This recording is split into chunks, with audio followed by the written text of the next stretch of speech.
ही किसी अनजान को घर में घुसा लिया। पूछा था उससे मैंने, अनाथ है बेचारी। शिवनंदन सिंह बोले। उसने कहा और आपने मान भी लिया?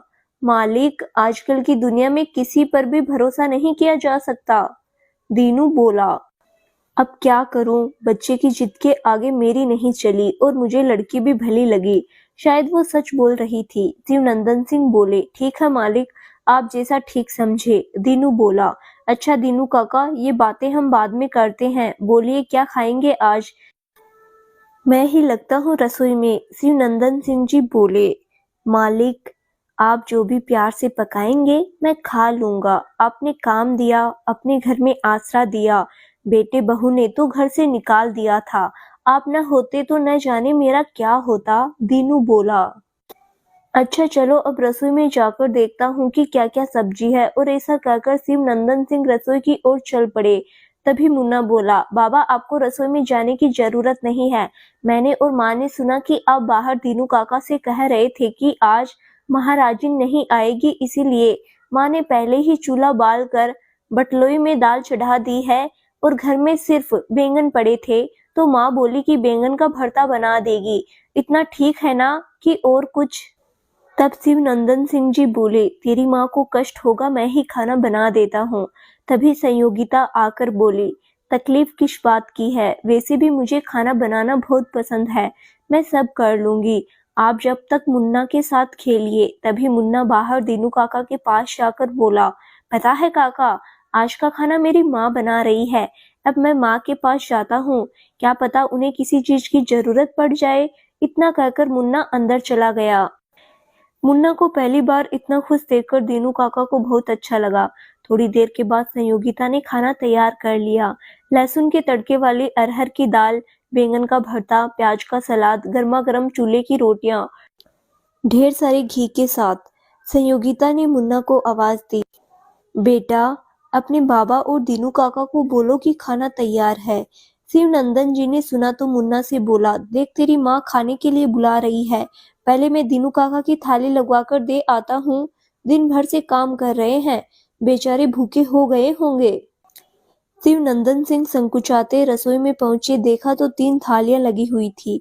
उन्होंने संयोगिता से कहा, माफ कीजिए तकलीफ हुई आपको। संयोगिता बोली, तकलीफ किस बात की? मुझे रसोई के काम करना अच्छा लगता है और फिर बच्चा भूखा ही सो जाता ना तो आपको अच्छा लगता और ना मुझे। शिवनंदन जी बोले, ठीक कहा आपने, मैं एक थाली दीनू काका को देकर आता हूँ। और दीनू काका को थाली देकर शिवनंदन सिंह खुद खाने बैठे, साथ में मुन्ना भी। बाहर से दीनू काका की आवाज आई, खाना बहुत अच्छा बना है बिटिया। शिवनंदन सिंह ने दीनू काका की आवाज सुनी तो बोले, खाना वाकई में बहुत अच्छा बना है। मुन्ना बोला, खाना क्यों अच्छा नहीं होगा, मेरी माँ ने जो बनाया है। सब खुश होकर खाना खा रहे थे। तभी दीनू काका बोले, बिटिया दाल और मिलेगी। और संयोगिता बाहर दीनू काका को दाल परोसने गई, साथ में पूछा भी कि रोटी भी चाहिए। दीनू काका बोले, बिटिया अब पूछ ही रही हो तो 2 रोटी लेती आना। जीती रहो बिटिया, तुम्हारे हाथों में अन्नपूर्णा का वास है। आत्मा तृप्त हो गई आज खाना खाकर। और उस दिन इसी तरह सारा दिन व्यतीत हो गया। सुबह हुई। संयोगिता को तो आदत थी जल्दी उठने की, ऊपर से मुर्गे ने भी बाग दे दी। संयोगिता की आंख तो खुल गई थी, लेकिन अभी भी वो बिस्तर पर ही लेटी हुई थी। पराए घर में कौन सा काम कब होता है, इसका उसे पता भी तो नहीं था, इसीलिए खुद से काम भी शुरू नहीं कर सकती थी।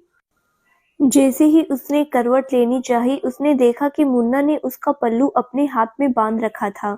मुन्ना के अपने प्रति प्यार देखकर उसका मन ममता से भर उठा और उसने उसके माथे को चूम लिया और फिर मुन्ना का सिर सहलाने लगी। मुन्ना नींद में बड़बड़ाते हुए बोला, अब तुम मुझे छोड़कर कहीं मत जाना, हमेशा मेरे पास रहना। बोलो माँ, अब छोड़कर तो नहीं जाओगी?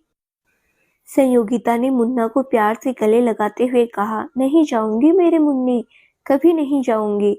तभी उसे बाड़े में से कुछ शोर सुना। शायद दीनू काका जाग गए थे और कुएं से पानी निकाल रहे थे। उन्होंने सारे जानवरों को दाना पानी डाला, गाय का गोबर उठाया, गौशाला की सफाई की, गाय का दूध दूहकर बछड़े को माँ के पास खड़ा कर दिया, फिर कुएं से पानी निकालकर स्नान किया। फिर उन्होंने आवाज दी, मालिक, मंदिर होकर आता हूँ। ठीक है दीनू काका, शिवनंदन सिंह जी बोले। शिवनंदन सिंह जल्दी से उठे और चूल्हा बालकर दूध चढ़ाया। गर्म होने के बाद उन्होंने चूल्हे पर कढ़ाई चढ़ाई और उसमें आटे का हलवा बनाने लगे। तब तक रधिया भी आ पहुंची थी और उसने सारे घर में झाड़ू लगाई, फिर बर्तन मांजने बैठी।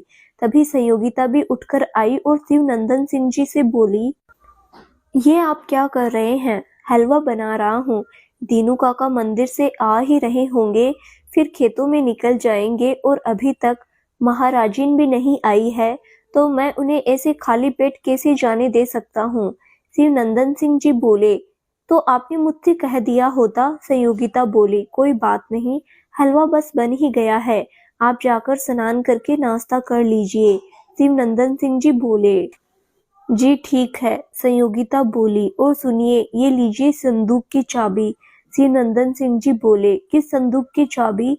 संयोगिता ने पूछा। अरे मुन्ना की माँ की साड़ियाँ और गहने सब उसी संदूक में हैं। जो भी साड़ी चाहिए आपको निकाल लीजिए। और हाँ, इस संदूक की चाबी अब आप अपने पास ही रखिए, शिवनंदन बोले। और संयोगिता ने संदूक की चाबी ले ली, फिर एक साड़ी खुद के लिए निकाल कर स्नान करने चली गई। स्नान करने के बाद उसने सूर्य देवता को जल चढ़ाया, फिर घर के मंदिर में दिया जलाकर आरती की, फिर सबको प्रसाद बांटा। रधिया ये सब देखकर बोली, मालिक आज घर में रौनक लग रही है। घरनी से ही तो घर होता है, बिना औरत के घर में रौनक नहीं रहती। संयोगिता फिर सिलबट्टे पर चने की दाल पीसने बैठी, जो उसने रात को भिगोकर रखी थी। तभी रधिया बोली, ना ही बिटिया, तुम ये सब ना करो, ये काम हमारा है, हम कर देते हैं। वैसे इसका क्या बनाओगी बिटिया? मुन्ना बोल रहा था कि उसे चने की दाल के परांठे बहुत पसंद है, सोच रही थी कि उसके लिए बना दूं। संयोगिता बोली। अच्छी बात है बिटिया, मुन्ना को पहली बार इतना खुश देख रहे हैं, रधिया बोली। तब तक मुन्ना भी जाग चुका था। संयोगिता बोली, जाओ बेटा जल्दी से स्नान कर लो, आज तुम्हारी पसंद का नाश्ता बना है। अच्छा माँ, बस थोड़ी देर में आया और मुन्ना तैयार होने चला गया। संयोगिता ने जल्दी से पीसी चने का मसाला तैयार किया और परांठे बनाने शुरू कर दिए। तभी दीनू काका भी मंदिर से लौट आए। दीनू काका, आज मंदिर में बहुत देर लगा दी? शिवनंदन सिंह जी ने पूछा। हाँ मालिक, आज पंडित जी चौपाइयाँ सुनाने लग गए, तो मन किया कि पूरा सुनकर ही जाऊं, इसीलिए देर हो गई। और हाँ, आते समय ये 2 पके हुए केथ दे दिए किसी ने, बोला चटनी बना लेना। दीनू काका बोला। रधिया बोली, ये खूब ही रही, लाओ इधर केथ मुझे दे दो, मैं बनाई देती हूँ चटनी। इसकी चटनी चने की दाल के परांठे के साथ अच्छी लगेगी। बिटिया ने छाछ में तड़का लगा दिया है और मालिक ने हलवा बना दिया, आज तो नाश्ते का मजा ही आ जाएगा। इतना कहकर रधिया ने दोनों केथ फोड़े और 8-10 लहसुन की कलियां छीली, 3-4 लाल मिर्च, थोड़ी साबुत धनिया और खड़े नमक के साथ अच्छी सी तीखी और खट्टी चटनी बना दी। तब तक मुन्ना और शिवनंदन सिंह जी भी स्नान करके आ चुके थे।